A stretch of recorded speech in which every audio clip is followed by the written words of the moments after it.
தங்கம் தன்னாலே ஆறி போன மாயம் என்ன பொன்மானே பொன்மானே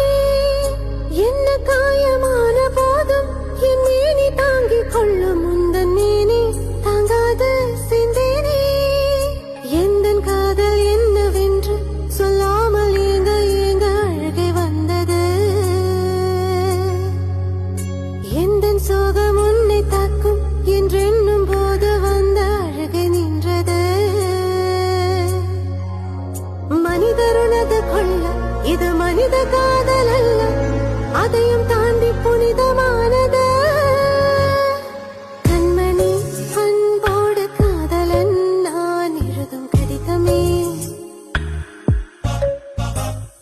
பொன்மணி உன் வீட்டில் சௌக்கியமா நான் இங்கு சௌக்கியமே உன்னை எண்ணி பார்க்கையில் கவிதை கொட்டது அதை எழுத நினைக்கையில் வார்த்தை முட்டது